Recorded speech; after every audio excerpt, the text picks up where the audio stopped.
What's up, everyone? Welcome to the Brock Talk Show with your host, Mason the Brock Henderson, coming at you every Friday. So this is going to be a very, very contested debate. It's been going on for a couple years now, and you have both sides. You have people who are fans of one side, you have people who are fans of the other side, but then you have people in the middle. I'm one of those people in the middle. This is Marvel versus DC. I love both. I mean, you got Marvel, which is just, it's Marvel. It's got the Avengers. It's got all that going on right now. It's got all the movies going on right now. You got DC. They've got Batman. They've got Superman. They've got the Justice League coming soon. And so I thought, why not compare them? Since I'm in the middle, I felt like I could judge it unbiased. I do have opinions on certain shows, but doesn't necessarily mean that I'm biased towards one or the other. I really do enjoy both. And if you ask a Marvel fanboy, they'll be, well, Marvel's obviously better. I mean, look at all the great movies. If you ask a DC fanboy, well, Man of Steel was amazing, and the Dark Knight trilogy was great, and they've got all this stuff coming up soon. Batman vs. Superman will be great. So, whichever side you're on, you're entitled to your opinion. But I've got mine, so I'm going to talk about it today, Marvel, DC, while wearing my Mario shirt. I didn't really plan ahead for my shirt choice. I just threw it on. I'm like, yeah, Mario. Why not? I am a nerd. Proof. So anyway, we're going to start off, there are a few different topics to talk about. Start off talking, though, about the biggest topic right now, which is the TV shows. TV is definitely becoming more and more of a great medium to use. Whereas the movies, the movies are always great. You have fun, you go buy tickets, you go buy popcorn, you sit down for 2 hours and you watch. But TV shows are becoming a better way to tell a story. You look at it, you've got at least 20-something episodes for the most part. And you have an hour in each of those episodes to tell a story. You can tell a much bigger story in a TV show. And even if you're not, you look at the Netflix shows right now, Jessica Jones and Daredevil. I mean, they had 13 episodes and they did brilliantly. Now, obviously, I do have my own personal preferences of these shows. I still have yet to see Arrow and Flash, so don't hold that against me. I am going to watch it whenever I get time to binge watch it, which my time is becoming a bit more filled right now, so I don't have that much time to watch it. But those are the only two shows out of all of the Marvel and DC shows that I have not seen yet, and I've heard that they're great. So I'm just going to go off the assumption that they are great shows. Now, Agents of S.H.I.E.L.D., if you've watched my Agents of S.H.I.E.L.D. reviews, I've said before that is my all-time favorite show for many reasons, and I could go into it here, but I think I'll save that for maybe either you can watch my reviews of the first two seasons and the current season, or I may do another thing where I talk about why I think it's so great. But that is my personal preference. That being said, I have seen a lot of people doing their top 10 superheroes or top 5 superhero shows right now, and Agents of S.H.I.E.L.D. is always pretty low. Now that could be because they haven't seen beyond the first season, because they started watching. First season does start off slow, and so they're just like, I can't get into this and stop. Or it could just be that it's not their taste.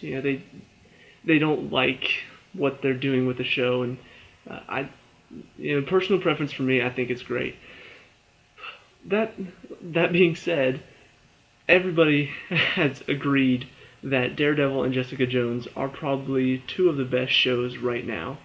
Daredevil just really changed not only people's opinions of Marvel in particular, but also the fighting was really well done. The camera work, from what I hear, is pretty low budget and still did a great job just of keeping this character kind of in the shadows and really made him mysterious, and just a really well done show. Jessica Jones was a bit more of a personal show where she's dealing with a villain who isn't really bent on world domination or bent on taking over a town like Kingpin. It was about her. And that's a very interesting take, and it was done very well. The villain was shown great. His powers they had moments where it seemed like his powers were just kind of silly, where he's telling people to to shut up or stop talking. But then there are moments when he's doing stuff like having a guy throw hot coffee in his face or having a guy put clippers in his mouth, like weed clippers, and then fall on them. I mean, there was a lot of really dark and gruesome stuff in this show. The other show to talk about is, of course, Agent Carter. Now, this has only been one season, but it was a good season. You get to see a bit more of Agent Carter out of the Captain America movies. Now, these shows on their own, pretty good shows. As far as DC, you've got Gotham, who first season was second season has gotten better, but I think a lot of people are still divided on it. You've got Arrow and Flash, which, like I said, has gotten a lot of great reception. People really love these two shows. And you got Supergirl that, in my opinion, hasn't started off great. They've had 2 okay episodes. Some people will enjoy it, but not probably the weakest out of all of the superhero shows that I just talked about. The one thing that the Marvel shows, I think, hold over DC is that they connect. The DC shows, you're not really sure if any of them are going to connect at all. Arrow and Flash might. Gotham, obviously set in the past, so probably not. Supergirl seems way too cheery to connect to the DC universe. So it's hard to say if any of these shows are even going to connect or not. Marvel has a plan. Agents of S.H.I.E.L.D. has connected in between the movies and has even led into some movies like Age of Ultron or Civil War. And then some episodes are also, what happens after Thor, the Dark World. Well, they have an episode for that too. And so it's very interesting how they use that to connect. Netflix series, Daredevil and Jessica Jones, they don't directly connect to the movies. The stuff that happens in the Avengers is talked about for sure, but they do connect together. There's the nurse that appears in Daredevil that helps him at the beginning appears in Jessica Jones, and obviously they've already said that they're going to connect those two universes together. They've talked about the Defenders. Luke Cage is getting his own show from what I hear. So they really do a great job of connecting all the shows together. Now this is the present, and to really be fair comparison between Marvel and DC, at the present Marvel probably takes it easily because they've done everything so well. They've got a plan. But in the past it wasn't always the case, and even in the future. Marvel's ending pretty soon, in the next few years, so DC has a chance, but I'll talk about that later. Right now, just talking about TV shows, going into the past, Marvel wasn't really as well known. The Marvel now.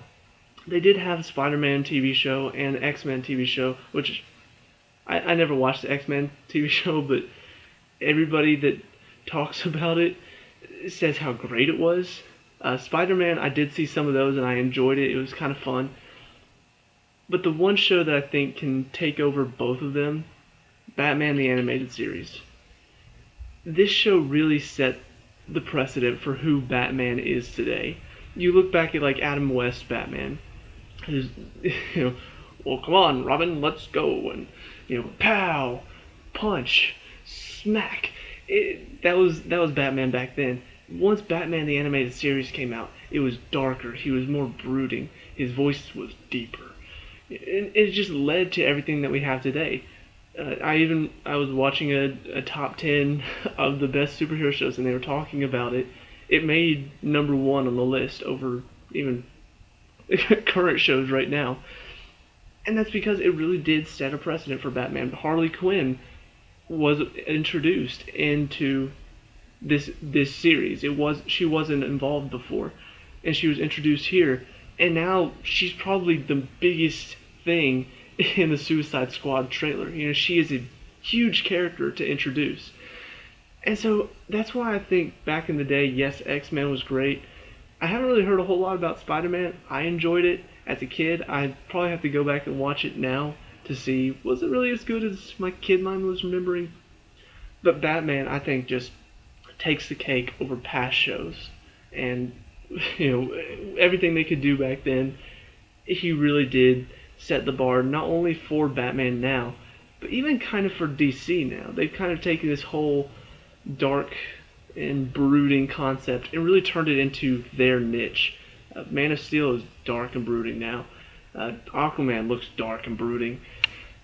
The only person that actually was kind of dark and brooding that isn't now is Lex Luthor, which I just heard that the Lex Luthor that we see, Jesse Eisenberg, is actually his son. It's kind of weird. Anyway, but Lex has always been kind of the stand-up type, and now Jesse Eisenberg's playing him like a little bit of a, oh, it's so good to see you guys. How you doing today? Like more like a Joker. I'm like, wait, what? Anyway, so the TV shows in the past, I think DC takes it. TV shows now, Marvel takes it. TV shows in the future. Now, I haven't really heard a lot about shows to come. I know Defenders is on the way for Marvel. DC, though, the problem that I have with DC is they don't really announce their plans as well. And when they do have plans, they're fairly straightforward. One plan. They've got the Justice League coming soon. We know that. They've got Suicide Squad coming. We know that. Other than that, though, like I said, the TV shows now don't really connect well.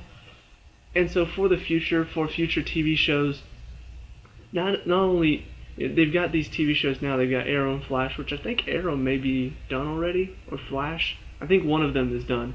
Gotham is in its second season. Supergirl just started. They have a bit of potential, but when you look at the Marvel shows now, you look at Agents of S.H.I.E.L.D., which is in its third season, in my opinion, going very strong. You've got Agent Carter, Daredevil, and Jessica Jones all are done with their first season and have a second season on the way. That's already been confirmed. Daredevil second season is coming in 2016. Jessica Jones, I believe, has already been confirmed for a second season. If not, she's going to be in the Defenders. Agent Carter's second season is about to start in January. They just have a better plan. They have more momentum behind their shows. And so that's why I think in the future Marvel's TV shows are going to take a bit of spotlight away from the DC shows where they've only got a few things. I'm going to be right back.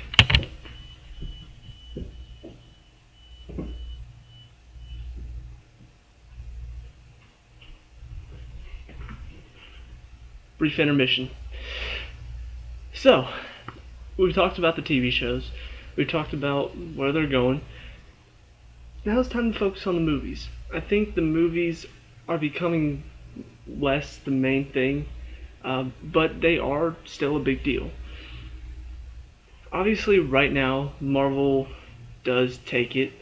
You've got, I mean, just think about the movies that you've got right now and movies that are on the way. You've already got Iron Man 1, 2, and 3. You've got Thor 1 and 2. You've got Captain America 1 and 2. You've got the third one on the way. You've got Thor 3 on the way. You've got 2 Avengers movies.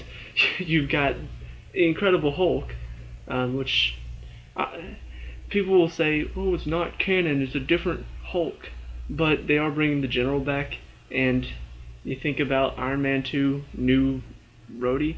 So, yeah, it's a different main character, not a different side character, but still, it's like, you can cut him a bit of leeway. I think we can all agree that Mark Ruffalo was a better Hulk than Edward Norton, at least a better Bruce Banner.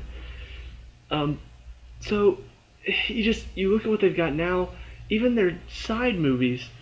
Guardians of the Galaxy was great. Ant-Man was great. It was all just, when I first saw Guardians of the Galaxy, I'm just like, there's no way I'm going to, that looks stupid. What is this? And it was supposed to be kind of a filler movie. And even Ant-Man was supposed to be a bit of a filler movie. It's just, here's another Marvel movie introducing these characters which will appear later. That's all it is. And they did so well with it.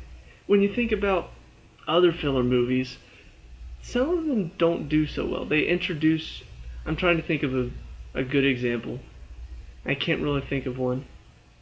But, okay, The Hunger Games, the third movie, not the third book, the first part of the third book.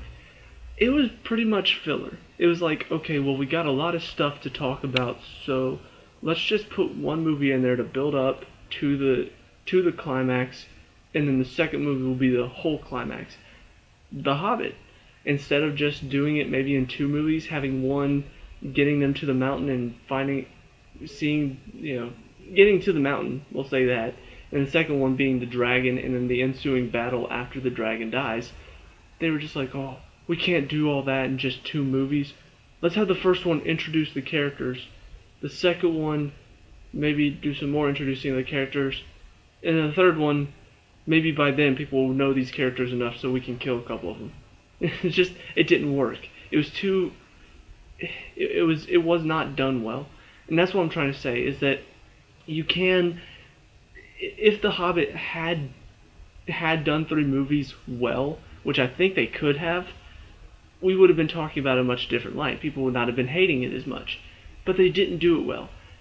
And that's where Guardians of the Galaxy and Ant-Man can be shown, is that it was solely there to introduce these people. And yeah, Guardians of the Galaxy was supposed to talk about the Infinity Stones. That's when we learned about them. They find an Infinity Stone. They learn a bit more about Thanos. Ant-Man was just pretty much introducing Ant-Man. He has the main bad guy is like a bad guy near him. It's a bad guy that's threatening his family. And that's the only motivation he has. It's not a bad guy threatening to destroy the world. And that's what everybody loves about it. It's a bit more of a contained movie instead of like, oh, the world's in danger. So, Marvel, I think, does have movies right now, whereas you look at Man of Steel, people either loved it or hated it. You look at Batman vs. Superman, the first trailer was like, yes, it's going to be a great movie. And then they showed the second trailer, and it feels... Did people not watch Spider-Man 3? I mean, seriously, you put so many new characters into a movie, it gets too packed, and there's too much. Come on, DC. Like, learn from Marvel's mistakes. That wasn't even Marvel, that was Sony. Anyway, so after this new trailer, less excited about Dawn of Justice. And you look at the best DC movies recently were The Dark Knight, that aren't even really... it doesn't feel like part of the movie. Like it doesn't feel like part of the DC cinematic universe. Because it was completely different Batman, completely different Alfred, completely different Joker, probably. Well, yeah, obviously completely different Joker. Heath Ledger, Jared Leto. So, right now, Marvel does have it. Back in the day, though, I think DC, once again, had it better. You look at the Incredible Hulk movie with Eric Bana. Not that great. That's pretty... the Spider-Man movies were good. And probably better than the Spider-Man movies we have now. Although, Andrew Garfield, better Spider-Man. But the stories, the villains were a bit more like comic book, they were good. But you look at the Batman movies they had way back, besides I think it's the Tim Burton version, that's just really weird. You look at the Superman movies, the first couple before it got really weird. They really did do a great job, especially considering Spider-Man, it was actually forward in the future. They had more CGI technology to work with, whereas Batman and Superman, they didn't. This was way back. Like back, I want to say before 2000. I can't really remember exact movie dates, but they had less technology to work with, and somehow still pull off great movies. Where Spider-Man had more technology to work with, so of course they're going to have good movies. Of course they're going to be able to do a superhero movie well. But I think that's the main difference in why DC gets this, because they had less to work with and still pulled it off just as good, if not better, than the Spider-Man movies.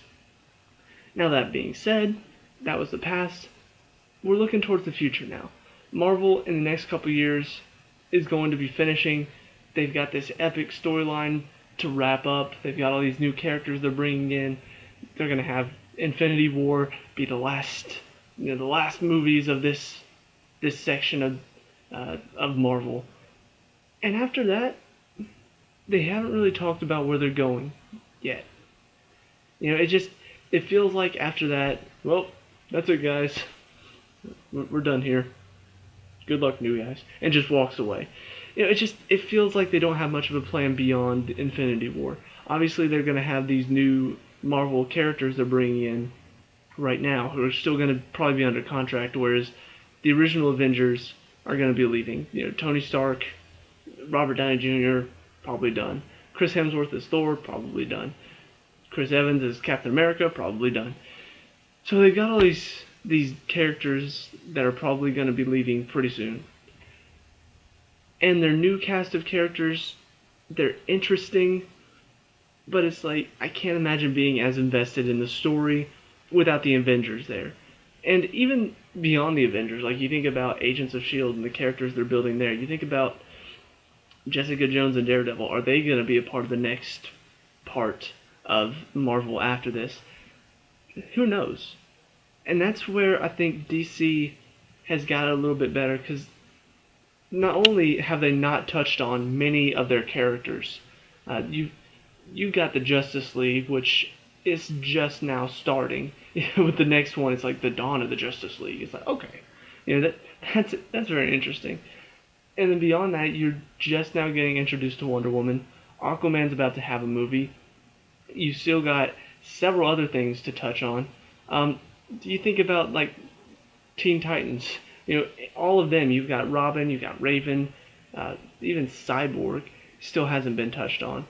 So you got all of these new characters that have not even been mentioned yet that they can still work with. Now Marvel obviously has those characters too that they haven't touched on at all. But there are a lot of characters that they've already touched on. Like Black Panther is going to be in the new Captain America movie. So that's yet another character that's being introduced. So I'm going to have to side with DC on this one just because I feel like they've got so much more potential to work with in the future. Whereas Marvel, I think, they've already used up a lot of the potential right now.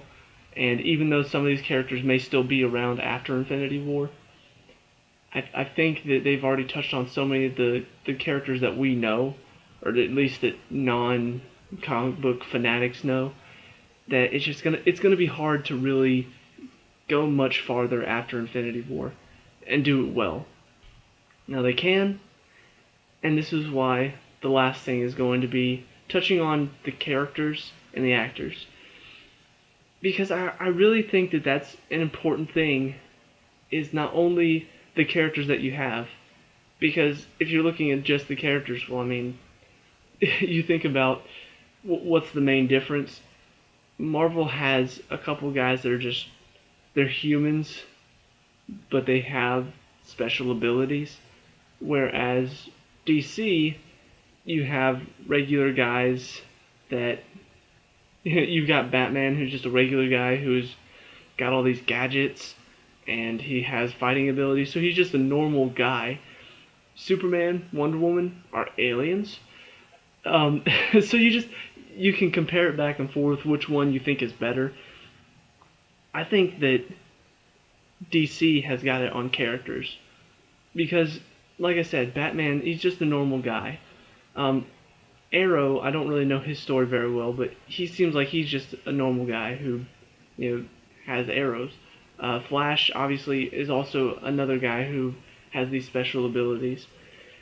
Whereas Marvel, it's besides Iron Man, who is just a normal guy who builds, Iron Man and Batman, very similar. But they have, I think, they have a bit more character to them, to where they feel like, right now, they feel like comic book characters. Like, you're watching these movies, and it's just like, okay, this is a comic book movie. Whereas DC, I think, even though they have gone very dark, and personally not something I want to see with Superman, I want to see Superman be the hero of Metropolis, the shining bright light to look up to, that all the kids are like, Superman, not, Superman! So, I don't really like where they're taking that, but they have made it a lot more human. If you really think about these characters now, and what's going on, they are really human. The Dark Knight trilogy really did well capturing the realism of Batman and the Joker and Bane even. Like Bane's not this huge guy. Now he's just this really like muscular guy. It's so I think between the two, Marvel feels a bit more unrealistic, which is fine because comic book heroes. I don't mind it feeling unrealistic. But if I want to watch a movie and kind of relate to, okay, what would happen in this situation, I think I'm gonna have to go with DC. They really have, even though I don't want to, I don't want to go into a superhero movie and be like, okay, I'm gonna come in here and I want it to be really realistic. I want to watch this movie, and you know what? If everybody makes it out okay, I'm not gonna be happy. People are dying. This is real. This is really realistic. Huh. That's not me. That may be other people. Other people are probably like, well, yeah, of course people died. He's new. Aliens are attacking. People are gonna die. I'd prefer to see the Superman that saves everybody. Every life is precious type thing. So that's character-wise. Now, actor-wise, I I know I'm going back and forth here. It's like, well, Marvel has TV shows, DC has movies. I'm gonna have to go with Marvel for actors. I think that they their casting is so spot on. You think about Robert Downey Jr. Before Iron Man, he was just yeah, Robert Downey Jr. Now it's Robert Downey Jr. Oh, do you mean Tony Stark? No, I mean Robert Downey. Same thing. he completely captures that character. You think about Chris Hemsworth. I see this new movie. What's it called? Monsters at the Deep or something like the new Moby Dick movie with Chris Hemsworth in it. It's I think immediately Thor versus Moby Dick. That's all that I think because they just fit into their roles so well. Mark Ruffalo is a great Bruce Banner. Chris Evans feels like Captain America. Chris Pratt, brilliant choice for Star Wars. Paul Rudd, brilliant choice for Ant-Man. They always cast so well. So all these actors and actresses, they fit into their parts so perfectly that it's hard to make the distinction now. Like when I see them, when I see the actor or the actress, I'm just like, oh look, it's Tony Stark. Oh look, it's Black Widow. Oh look, it's Thor. And I don't really. It's hard to bring them apart because they do it so well. As far as DC though, yeah, they've had a couple good actors. You think about Heath Ledger's the Joker, brilliant. Christian Bale as Batman. Yeah, his voice choice was weird, but he did a good job portraying Bruce Wayne. Henry Cavill as Superman, like he did okay, but I feel like they mainly chose him just like that one girl said at the end. Why are you smiling, soldier? He's kind of hot. Come on, people. You gotta think about the mistakes that Fantastic Four made in their first. Oh, well, let's just choose these 4 hot people and put them on screen. Now, I say hot people, and then they had the thing. I mean, like you look at they picked Jessica Alba to play Invisible Girl. Why? Oh, because we can make her taking off her clothes. We can make those type of jokes. Exactly. No real choice to it. It's just, they're good looking. Put them on the screen. So I do think that, and even with Ben Affleck as Batman, he's okay so far from what I've seen. I feel like he can be a good Batman. But Jesse Eisenberg as Lex Luthor, I mean, I don't really know how I feel about this. And it's not all bad choices. I think Margot Robbie as Harley Quinn looks incredible. She looks great. She looks like she's going to play that part very well. Jared Leto as the Joker, he looks okay from what I've seen. I don't like the choices they made with the Joker himself, but he looks like he might be able to play the part very well. Will Smith as Deadshot, I don't see it. I don't see why he made the choice. But okay, I'll roll with it. So, like I said, the actors in DC are kind of hit and miss. They either do it really well or it's kind of like, I don't see it. Marvel, I think, hits it on all accounts. even making the choice going from Edward Norton to Mark Ruffalo was brilliant. So it's gone so back and forth between the TV shows. Marvel has it now, they have it in the future, in the past. DC, movies, Marvel has it now, but in the past and the future, I think DC will have it. DC did have it. And then you look at characters. DC has more potential with their characters, with the characters that haven't been mentioned yet. Marvel already mentioned most of the characters. Actor-wise, Marvel has it. DC hit or miss. So the real question is, what do you take from all this? Now, I'm going to give my opinion.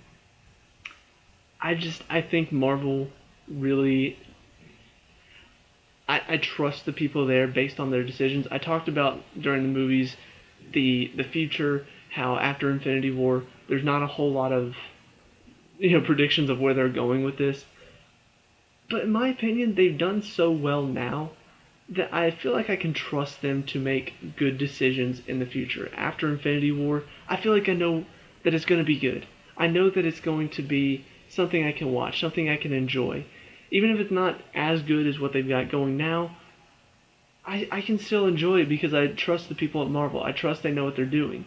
Whereas DC, I feel like, is in the shadow of Marvel and is making these desperate attempts to try to catch up. Like, you think about this new Batman vs. Superman trailer, it's almost like, hey look guys, Doomsday's gonna be in it. Hey look guys, more Wonder Woman. Hey look guys, more Jesse Eisenberg as Lex Luthor. Check it out. And it's just like, you had all these surprises. I was going to go watch it. The first trailer was great. You had all these surprises that now are just not surprises anymore. Like, Doomsday feels like it's going to be the thing that like Batman and Superman are fighting, and then the fight kind of comes to a stalemate, and then Doomsday jumps in and tries to kill them both. And it's just like, okay, we gotta work together to stop this thing. And I feel like that's gonna be the movie. It's just, it's kind of like you had an ace up your sleeve, and you just threw it out on the table, like way, way too early. So, I just feel like DC's very desperate right now. They're desperate to make it more dark and gritty, because they think that's what we want as moviegoers. We want to see more dark. We want to see more gritty. We want to see, I want it to be serious. I want there to be no jokes whatsoever. And that's not true with superhero movies. So, my personal opinion, I'm going to go with Marvel. I'm going to have to side with Marvel. Now, that being said, that's just my opinion. And yes, I've made jokes before about having the camera, having the power, wahaha, all that good stuff. But it really is up to you. I mean, if you're watching this and you're a Marvel fanboy, likely you agree with me. Marvel is much better, and you probably disagree with any time that I said DC was doing something better. If you're a DC fanboy, you probably hate me right now for saying Marvel is better. That's fine. It's your opinion. And if you're in the middle, you really get to make that choice for yourself. I talked about Agents of S.H.I.E.L.D. and how it's my all-time favorite show. A lot of people disagree with me on that. And that's fine, because that's their opinion. And I do think that Marvel vs. DC is the perfect example of how people have different opinions. And that's really something that needs to be talked about, because it's become to the point where if you have a different opinion than everybody else, well, you're wrong. And you need to shut up because you're wrong. I don't think that's how things should be, and yet that's kind of how it is now. People are afraid to give their opinions on a lot of things because they might offend somebody. I can't say that Marvel's better than DC because all the DC fanboys are going to be all like, you suck. Marvel's not better. And so that's why even though I want to make a joke about how I have the camera, I have the power, I have the control, this is all my opinion. And that's why it's very important, especially on the Brock Talk show, which is kind of the reason why I'm doing this. It's a chance for you to give your opinion, to go down into the comments. Let me know what you think. We can talk about it, we can discuss it, and really have a good discussion, debate about it. And have it be respectful, not have it be you're wrong, no you're wrong, no you're wrong, because it's not how things should be right now. But anyway, like I said, my opinion, Marvel, go do awesome Marvel things. DC, stop being so desperate. Just give us what you have planned. Make a plan. If it's not as good as Marvel, so be it. I want to see good movies, and that's the important thing. So it's my opinion. Let me know what you think in the comments. If you like this, like and subscribe. I'll see you at the next talk show. Peace out.